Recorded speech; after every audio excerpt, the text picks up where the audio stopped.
Good morning, everybody. Rebecca Kleefisch is my very special guest today. Wednesday, September 9th, 2020. I'm Ben Dryden, and you're watching DrydenWire Live. Special thank you to my guest yesterday, Barron County Sheriff Chris Fitzgerald, for our weekly Positive Tuesday with Ben and Fitzy show presented by Embrace. In case you missed it, you can watch that and a recording of all of our live chats on our website, DrydenWire.com, Facebook page, and of course our YouTube channel. And a reminder, this Friday we continue our weekly DrydenWire Live Meet the Candidates series, when I'll be visiting with the Democratic candidate in Wisconsin's 28th Assembly District race, Kim Butler.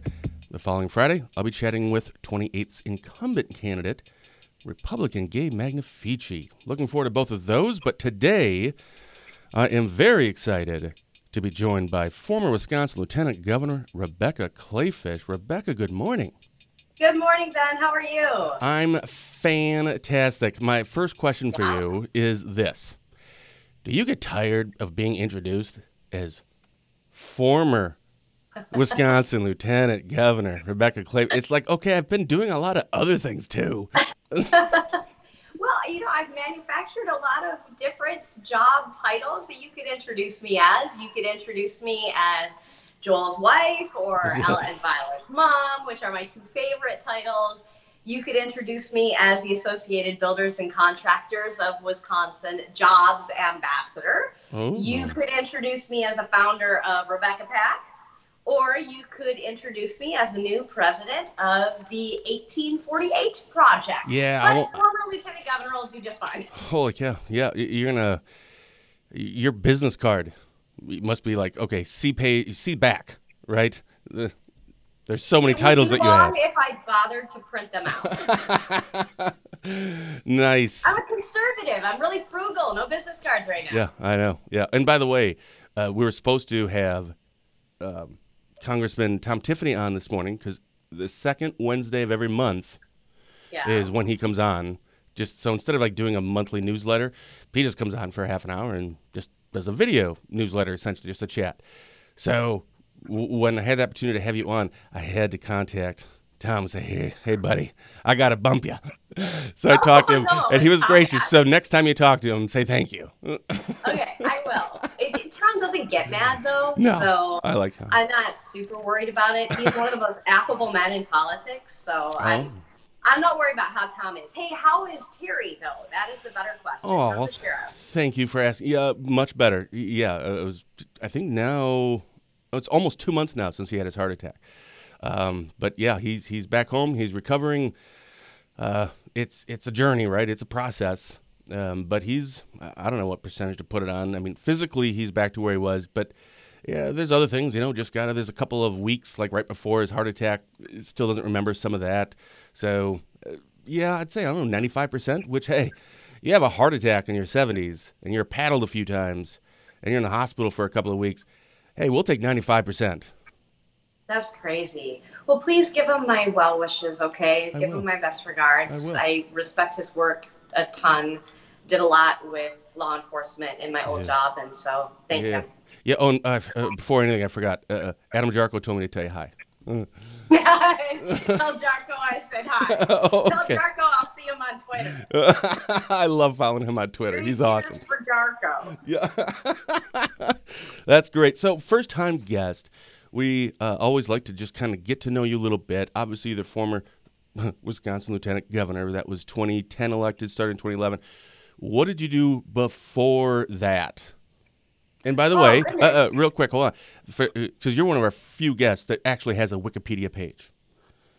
So don't believe Wikipedia. Students who are studying at home virtually today, or after you come home and watch DrydenWire, because it's exactly what you do every day. When you come home, you rush to your computer and you watch DrydenWire.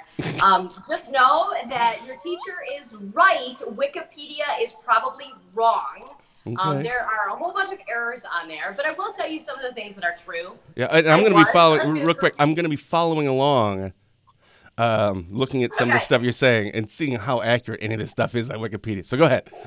Okay, so I was born in Michigan. That part is correct, and I apologize deeply. I have a dog, and my husband just got home from goose hunting because the season opened last week, and so she goes a little nuts. Please just be patient with me. I am so sorry. We don't have like an official studio in our house. That's fine. We're not very professional on the show anyway, so it works out perfectly. My God. So anyway, yes, I was born in Michigan, but my entire family is from Wisconsin. My great-great-great-grandparents came to the state in the 1860s from New York State because my great-great-great-grandfather was the engineer on the Milwaukee to Fond du Lac line of the railroad. Oh. And so they moved to Lake Utamore, and there are fantastic stories about how my great-great-great-grandmother became good friends with Chief Oshkosh, and so in my old job, I hung his official portrait in my office, which I thought was just kind of cool. There's a little aside that is like a DrydenWire exclusive there. Oh, very nice. With the University of Wisconsin-Madison, I think I'm still probably the only conservative to have ever graduated from the journalism school of the University of Wisconsin-Madison. Really?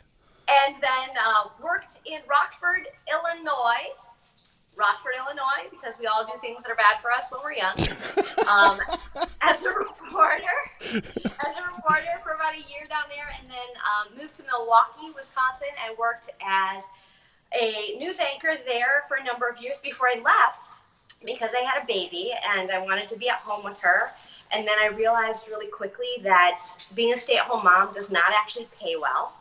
And so I started a small business, a little media and marketing company. And so I did that until I ran to be your lieutenant governor in 2010. And then I did that job, and then I ran a small federal agency in Washington, D.C. in the year after that job, and then that kind of brings you up to speed. Okay, first of all, is there such a thing as a small federal agency? Yes, tiny. So I was a startup agency. Congress created the entity in order to assure there was a proper commemoration of the 100th anniversary of the 19th Amendment, which is women's right to vote. And Wisconsin has a really unique place in history. We were the first state to ratify the 19th Amendment, and that made me really proud. It made me, I think, a kind of uniquely fitting fit there at that agency. But yeah, it was just me for a minute, and then I hired a very small staff of 4. And that was it. I built out the budget for the 3 years the entity was to be up and running. And as you are probably well aware, on August 26th, we celebrated the 100th anniversary of women's right to vote. You left out a part, unless Wikipedia is wrong here, that you relocated to Ohio, where you won the 1994 Miss Ohio Teen USA title. What? So you didn't warn me you were going to say this, Ben. I mean, you asked me, is it okay if I say something about Jarko? Yeah. I'm like, yeah, go ahead. Yeah. The friendship's totally out there. You did not mention this one. Well, I asked you, what do you want to talk about? And you're like, hey, whatever. So, okay, whatever.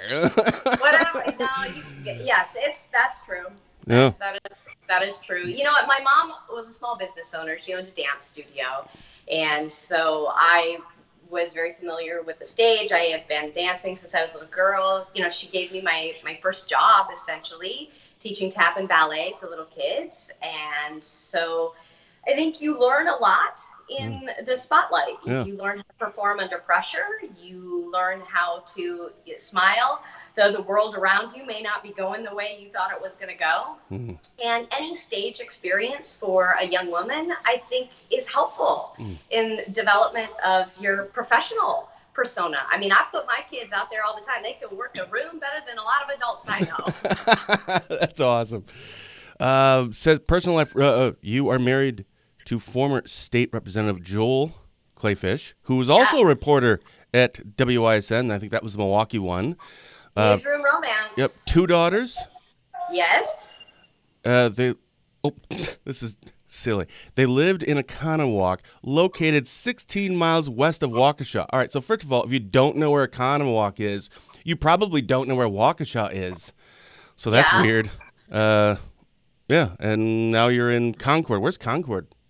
So Concord is actually halfway in between Oconomowoc and Johnson Creek. If you know where Milwaukee and Madison are, then imagine exactly the halfway point on I-94. Nice. Concord, Wisconsin is not famous for having a stoplight, which it does not. It is famous instead for being a place where Laura Ingalls Wilder's parents, Ma and Pa Ingalls, were married. What? There you go. Yes, it's true. Man. It's true. So Laura Ingalls Wilder actually has her birthplace museum in Pepin, Wisconsin. And if you have a family or you're just looking for a fun day trip, Pepin, Wisconsin is a really neat place to visit because Pepin was the first city that Laura visited, and you can still go onto the shore of Lake Pepin. You can see the little round pebbles that Laura talks about ripping a hole in her pocket, and your kids can go and collect the little pebbles, and hopefully they won't rip holes in their pockets, but it's really quite cool. I took my kids to the museum long ago, and you can also visit Concord, the birthplace of the marriage, the beginning of it all. You can also visit Concord. That's a nice slogan for your camp, for the city, right? The chamber. While you're visiting Pepin, stop in here. Well, they're actually really, really far away from one another. Okay. Pepin is on the western side of the state, and we're kind of southeastern Wisconsin, but that's okay. Yeah, all right. Visit them all because our tourism industry, our hospitality industry, could really use your visit. How's that? Yeah, that's a good one. That's a good one. So, of the few things I did write down, on July 30th, you had, again, here's the headline, former Lieutenant Governor Kleefisch launches RebeccaPac. It says that it's a new political action committee designed to support Republican legislative candidates across Wisconsin. Kleefisch recently recruited 25 candidates to run for Wisconsin State Assembly, allowing Republicans to run a total of 92 assembly candidates this election cycle, the most in 34 years. So why did you start this? How did this come to be? Well, I recruited these candidates because I think it's part of a long-term strategy for the Republican Party, for conservatism in general, because there are a lot of people who will say, oh, don't waste your time on Milwaukee and Dane counties, two of our most blue counties in the state. And I can't abide by that. I believe that if you give up on any place, you're going to forever cede hearts and minds to a party that really doesn't care as much about their lives and livelihoods, doesn't have evidence-based policies that are going to actually lift people up. And in many cases, we have severe inequality in economic opportunity, in education, and for people like me, I'm a Christian, I get really frustrated when I see what I believe to be just rampant unfairness in policy making, and that's what I see on the other side of the political aisle. And if you give up and you just say, go ahead and have this, first of all, it's not what our founders intended. Our founders wanted there to be some taffy pulling. They wanted people to have a choice and to have good debate. And if there's nobody there on the Republican side, there's not going to be a debate. There's going to be a Democrat voice and a vacuum. Right. And that's not okay by me. And so I recruited these wonderful people, and, I could spend all day telling you about them individually, but just know that they're awesome. I have healthcare workers, and I have small business owners. I have combat veterans, women, minority candidates, just these bright, hardworking people who want to give people a genuine choice. But when you are running for political office, first of all, it can just be a very lonely thing because you're just kind of a guy who's putting your name out there, hoping that people are going to vote for you after talking to them.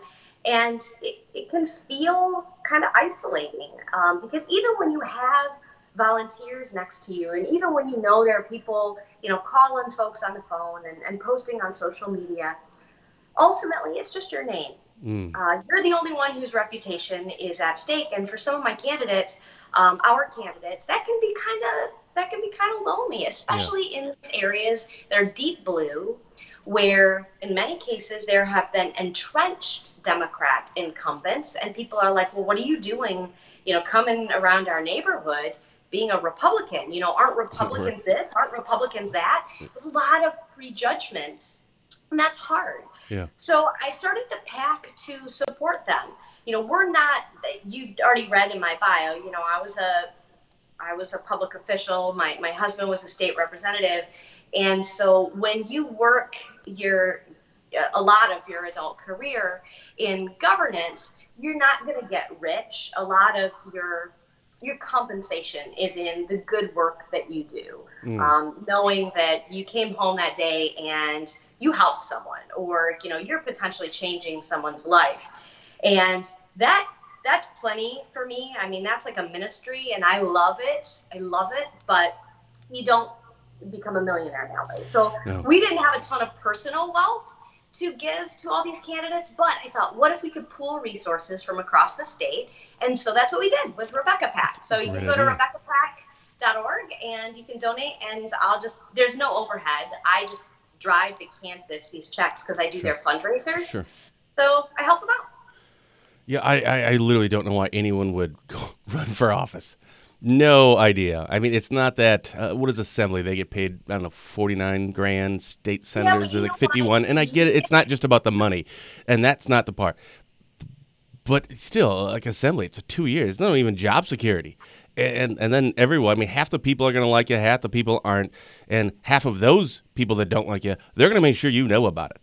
And they attack family and everything else. I mean, I'm just saying thank you for everyone that runs for office. I don't care, Republican, Democrat, just run.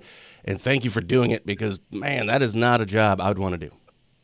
Well, I think people really appreciate your appreciation, frankly, because it can be lonely. And sometimes just someone saying a nice thing, just a thank you, can make someone's week. You have no idea how far a thank you goes, because people work really hard. It's a crusade for a lot of people. Yeah, and I truly believe that they're doing what they think is the best thing to do. Indeed. That's just it. So yesterday, so more recently, you announced, here's the headline, former Lieutenant Governor Rebecca Kleefisch launches 1848 Project, Inc. So it's on our website, DrydenWire.com. Yesterday, I'll just read the first part here. It's a nonprofit advocacy organization formed to produce the next conservative agenda for Wisconsin. Led by Kleefisch, the organization will identify and promote effective policy solutions to our state's most pressing challenges. 1848 Project will produce the Forward Agenda, a set of evidence-based conservative policy proposals designed to ensure that prosperity reaches every corner of our state. So that one part that was interesting in there was to produce the next conservative agenda. So is for other people that might not know, not me, there is an actual agenda for a party, a Republican or the Democrat Party. There's an actual agenda. Didn't even know that was a thing. I mean, I did, but. So here's the problem. So many times when you elect someone, these politicians will get into office, and the moment they get sworn in, they have to hit the ground running, and it feels like just triage constantly. There are constituent issues that come in that you have to deal with. Or, in the case of Wisconsin right now, we haven't really seen much of a proactive plan. And so the leadership out of Madison has been very reactionary. And I've got a problem with reactionary leadership. And so this is an opportunity to build an agenda. I have the bandwidth right now, and if you take a look at my advisory board, we have the brains right now. And frankly, we have the people across Wisconsin, 5.8 million people, who really want to have a say in what policies are governing them in the future. And so we're going to actually go to them. Newsflash, they are the ones who are going to have the best ideas about how you solve their problems. Why? Because they're the ones with the problems. Sure. So they're going to have the best ideas of what solutions would actually solve them. So we're going to listen to people. Yeah. And we're not going to be reactionary. Yeah, you said in this release, I am confident that the solutions to most of our state's challenges can be found in the very neighborhoods most impacted by them if we're just willing to listen to the people who live there. Nice. I know that's a very novel concept, but yeah. Here's the thing. I was talking to a friend the other day, and I was explaining to him the 3 phases of this project. And first of all, when I had hatched this early on, people said, well, are you going to put all of that on the website? I mean, the 3 phases that you intend to do. Mm-hmm. And I thought, well, yeah, let's just be totally transparent. Nice. I had a guy yesterday text me and say, hey, what are the talking points on this? I want to make sure that, I have it down. I'm like, there's nothing secret. There's nothing behind it. Everything is out there. I'm very plain spoken about it. So the 3 phases are going out and listening.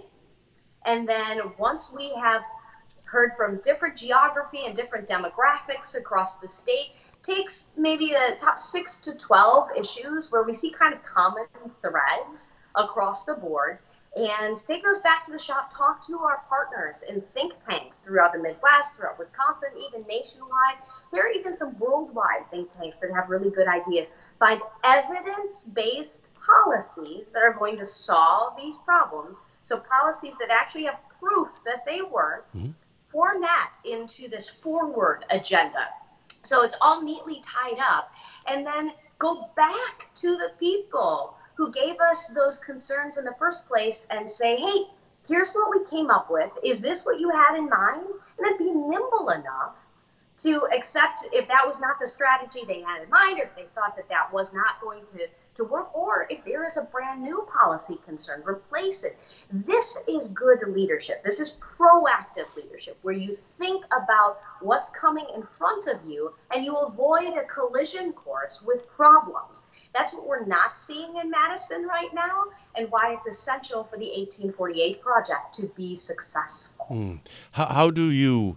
Is it in person? How do you go to that? First one is the listening and finding the 6 to 12 issues. What does that look like? In real life, life application here. That's our intention. I would love to do in-person listening sessions. There are a lot of folks who told me, well, you're going to get a lot more data a lot faster if you just poll.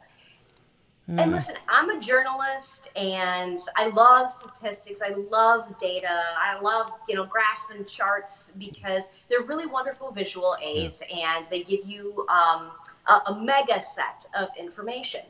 But when you are talking to someone about a policy and how it can deeply affect lives, hearing the emotion behind someone's answer, hearing the circumstances under which, the context under which they're giving you their concerns, to me is a ton more important than having 500 of the same answers. So I think, yes, polling is indeed important. And hey, we got the Marquette poll being released today, and God bless them. But at the same time, actually listening to people, being there and hearing and seeing how they react to a question is essential. You've got to build relationships with people across the state, because your neighbors are part of your bigger Wisconsin family, and you're not going to establish the care and concern relationship for them, that familial relationship with them, unless you're actually there with them. And I know COVID makes that more complicated, but we got to find a way in order to talk to people, because I think that's one of the things that's missing right now. It's one of the concerns parents have about not sending their kids back to school face-to-face. It's one of the concerns the American Academy of Pediatrics has had. And I think that if we look through the rearview mirror on this period, we're going to see that our relational capacity is changing. And if we don't get it back, if we don't start listening to one another, we're going to see more of kind of the culture war that we have seen in southeastern Wisconsin spread countrywide, and that's ugly, and I want no part of that. I want a unified state. I think the 1848 project and the forward agenda is how we do that. It's amazing how quickly, in just about the 5 months now since COVID kind of came around, or about then, how quickly we seem, these skills seem to have eroded, like our in-person chats with people. I talk to people, and it's just, what happened to you? It was like a few months ago I saw you, and it was great conversation. But yeah, it's something you kind of have to keep up on. And it's ironic what you brought that up, is that's literally why I started these shows for our DrydenWire live chats, because you can send me a press release like you sent yesterday, and we put it up certainly, and you can read the text and you can get it. And here's a list of all the people that are on the your board of diverse and accomplished leaders. For sure, but let's hear you talk. Let's see you talk. I know it's not in person, but it's something. I agree. Yeah. I agree. I think you you get something different when people speak plainly to you about their hopes and their biggest challenges, and Yeah. that's what I'm hoping to get from people. Honesty, their unvarnished opinions. Yeah. Real quick, so Romaine Quinn had commented, "Hi Rebecca, we sure do miss you in Madison." Oh, thanks, Romaine. I appreciate it. And then Adam Jarkow, he says, now he didn't say anything nice about you. That's fine. He says Joel Kleefisch for first dude. So wait a minute now, Oh Joel well, Kleefisch for first dude. well, hold on a second. Where is? Okay. Oh, I don't. He might not have had a good morning goose hunting. I don't know. Let's not say anything about that, okay, Ben Okay. and Adam? Because normally at this time of morning, his tailgate would be down and he would be breasting geese out, but Sure. I don't see the tailgate down. No problem. Hey, by the way, I'm looking through your list of advisory board. Richard Gray, former United States ambassador. That's legit. Dennis Zietlow, president and CEO of Quick Trip. These are the. You like a Quick Trip? Yeah. I love it, but I don't go there very much because in Spooner it is always packed. Oh, well, that's because they're consistent. Yeah, no, they're good. That's one of the things I love about that company is it's just very, very consistent across the board. The bathrooms are always going to be clean. Yeah. You know where to get your $2 cheeseburger. You know that the Karuba coffee is solid. Yeah. So. Here's one. Eva Doll Certified Endodontist. Okay, so Oral you're off to a surgery. bad start because I'm pretty sure she just made up that title. Oral surgery. No, that's not a word. That's not a thing. It's a word. Just ask her. So Eva is a wonderful business leader in the La Crosse area, so western Wisconsin. Oh, sure. And if you know anything about dentistry or oral surgery, you know that the mouth quite often is the gateway to the human body, and you can tell a lot about health through the health of someone's mouth. And she is not just a great representative of western Wisconsin, but also it's a different layer of healthcare. And if you take a look at the advisory board, you're going to see people from all walks of the economy and education and life and geography, people with different life experiences and perspectives. And so I'm really excited. Actually, after I talk to you, I have 2 interviews for the 1848 Project with members of my board. Cool. And one, Ken Harris, the former public information officer at the Milwaukee Police Department, which is how I met him like 20 years ago, is going to talk to me about what I think is a really interesting policing policy that I've heard no one talk about. And as you know, yesterday the Speaker's Task Force was announced, bipartisan task force. Representative Sheila Stubbs from Madison and Assembly Majority Leader Jim Steineke from the Green Bay area are going to be co-chairing this, and they're going to be looking for policies that are going to ensure transparency and accountability. Well, Ken told me a few weeks ago about an idea that I think is fascinating, so I would love for your viewers, Ben, you to just check out our social media on occasion.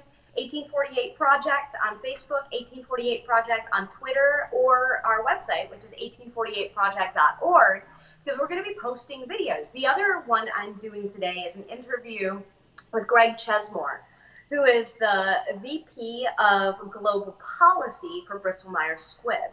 I'm going to be talking to him about the number one, according to polls, the number one issue on people's minds as they approach the election, which is COVID-19. So we're hearing a lot about the development of a vaccine, and we're hearing a lot about, the testing for it and about antibodies testing.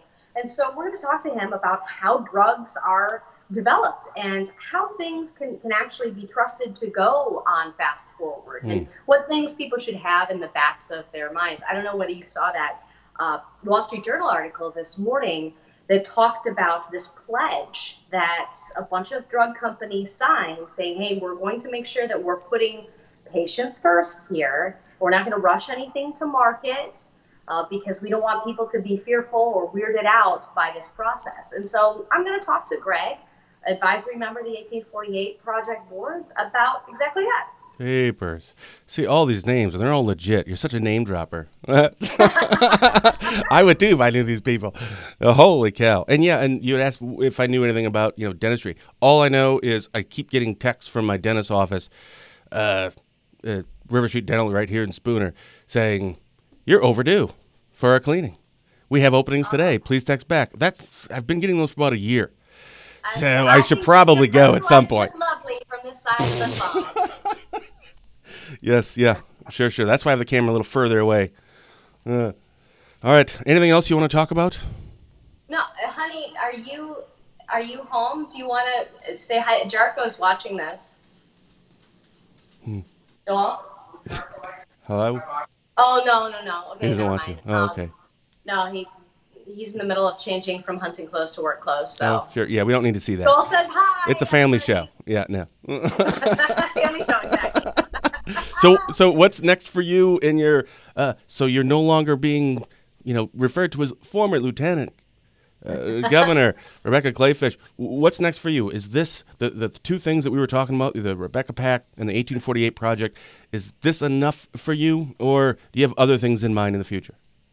Well, right now I'm really focused on 2020, as I think everybody should be, because we've got some huge elections going on. I was in Merrill last night for our candidate there to replace Mary Felskowski as state representative. Calvin Callahan is his name. And every night between now and election day, with the exception of Sundays, I have some sort of event that's focused on November 3rd. So that means I'm doing fundraisers, in some cases like 2 a day, for our candidates, because this was the point of recruiting all those candidates. This is the point of RebeccaPac. I really would love to get us over the finish line with veto-proof legislative majorities, because, there are a lot of people, and this is a really important point that I know you have probably made and that Jarko makes. There are a lot of people who are like, well, why isn't the legislature doing this? And why isn't the legislature being more conservative on this? And why aren't they moving faster? They have the majority. They have the majority. They don't have the veto-proof majority. So even if our legislative majorities passed something that we all thought was just ironclad awesome, it's going to go to the governor's desk. He's going to veto it. And then it's going to go back to the legislature. And what's going to happen? There's not going to be a veto override, because we don't have veto-proof majorities. So that's an answer to a question that I get so frequently. Why aren't they, curtailing the governor's power? That's why. They can't. They don't have the numbers right now. So we need 3 and 3. We need 3 more state reps, and we need 3 more state senators. I think that this is possible if we absolutely work our tails off on the conservative side, which is why I'm doing an event every single day or night. It's why some days I'm doing 2 events. In a couple of weeks, I've got 3 events per day, and I'm all over the state, because I honestly believe that this is how we start moving fast in the right direction. Yeah, I see. Now, I'm sorry, go ahead. No, right now, it's kind of a slow roll, and, we get stopped. There is a blockade there, and there's no way without those majorities to go tunnel under, over, around. Got to have those veto-proof majorities. Yeah. Also, got to get the president reelected. I'm a cancer survivor. A lot of your viewers are probably folks with pre-existing conditions. We talked about Terry earlier. The sheriff, obviously, is going to have to watch out for his heart. Socialized medicine is on the ballot again. I understand that it's far from the forefront of people's minds with this COVID stuff, but we've got to be really, really cautious about what the Democrat Party is saying and doing, and how they are embracing, no kidding, socialism. And so I think we need to be honest with ourselves, and we've got to work really hard for November 3rd. So that's what I'm working on right now, working on 2020. Obviously, the 1848 project is going to be producing an agenda for 2022. Sure. But it's going to be available to anybody. This is going to be awesome, evidence-based intellectual property that I hope every single conservative who wants a unified base, a collaborative base of people from all walks of life and even different sides of the aisle, because evidence-based policies that actually work, should attract bright people from all over the place. You think so? Pardon? You'd think so. Yeah, but you should be able to get to 51% in a state like Wisconsin with an agenda like the Forward Agenda. I follow you on your Facebook and on Twitter, and holy cow, like one moment I'll see you like in Merrill, and then later on you're like halfway across the state. Jeepers. When do you go home? I said, well, I slept at home. I sleep at home every night, with rare exception. I have kids, as I told you, and so I like to be able to pack lunches, and I like to be able to see them and catch up besides on the phone, because my big girl will go off to college in a year, and then I won't have those opportunities. So I sleep at home, but today I will do this. I'll do my 2 interviews. I'll go over to Waukesha to do another interview, and then tonight I'll be up in Beaver Dam doing a fundraiser for State Representative Mark Bourne. Soon you mentioned you're going to have Gay on your show. In about a week, I'm doing a fundraiser for Gay Magnifici. I want to make sure that everyone feels supported. I want to make sure that there is enthusiasm behind our movement, because, like I said, we can move fast, but we got to get that 3 and 3. Yeah. By the way, Gay Magnifici just put up in the comments, thank you, Rebecca, for all your hard work. Oh, Gay, you know what you ought to do? You ought to post in the comments when you're having your event. Is she allowed to do that? Yeah, I don't care. People can do what they want. Free speech. Yeah, that's kind of not curtailed on the DrydenWire. Yeah, I love that. See, that way we can have like practically a meetup. Yeah. See, this is Ben Dryden from the DrydenWire. Hey, Ben. Hey. How are you? Good. Joel, Move to your left about a foot. There you go. So now you can see the ring light that we. Yes. Oh yeah. Yeah, but pathetic. But this is This is home-based television. Oh. So Gay Magnifici is watching right now. Oh, so hey, say hi. Those guys are my favorite up there. You do an awesome job, but you're definitely talking to the right one of the two of us. Much smarter than I am. That's what better looking, more physically fit. Love it. Absolutely love it. See, you got a 2-for-1 deal. Yeah, no kidding. I didn't Wikipedia your husband. So I could have had him and asked him a whole bunch of questions and see which ones are accurate and not. Well, she would definitely answer them better than I would anyway. She has a habit of following me into every profession and doing it better than me. I was a television news reporter for 10 years. She went there, and all of a sudden she was the morning anchor, tossing it to my sorry rear end freezing in a snowbank. So I ran for her. And then I was the state representative, yes. Yeah, and then she was lieutenant governor, and it's like, dang it. I said, I wish someday I could make $1 million, because then she'd probably make $1 billion. Then I wouldn't have had to start Rebecca. Yeah, that's true. Great to see you. I got to prep for a meeting. Sweet. Thanks so much, man. Rebecca, thanks for being on. It was an absolute pleasure to chat with you. You are welcome on anytime you want. And then after and certainly if, give us updates on the 1848 project and anything else going on. But at the very least, let's make sure you come on shortly after the election and let us know how did it go about the veto stuff, the veto proof, this kind of the state of the Republican Party in Wisconsin. That would be fantastic. Thank you. I would absolutely love that. And in the meantime, please keep fighting the good fight and keep informing people. It is a blessing to have such a wonderful and open forum, Ben, where you don't curtail free speech and you don't have a pre-existing narrative where you try and steer coverage. So thank you. Yeah. Unless somebody says something bad about me, then I ban them right away. There you go. You're out of here. You got to do that. Oh, yeah. Thank you, Rebecca. Thank you. You've been watching DrydenWire Live. Special thank you to my guest today, former Wisconsin Lieutenant Governor Rebecca Kleefisch, and thank all of you for watching. Reminder, this Friday we'll continue our weekly DrydenWire Live Meet the Candidate series when I'll be visiting with the Democratic candidate in Wisconsin's 28th Assembly race. Kim Butler. So until then, stay safe, keep your social distance, and as always, have a blessed day.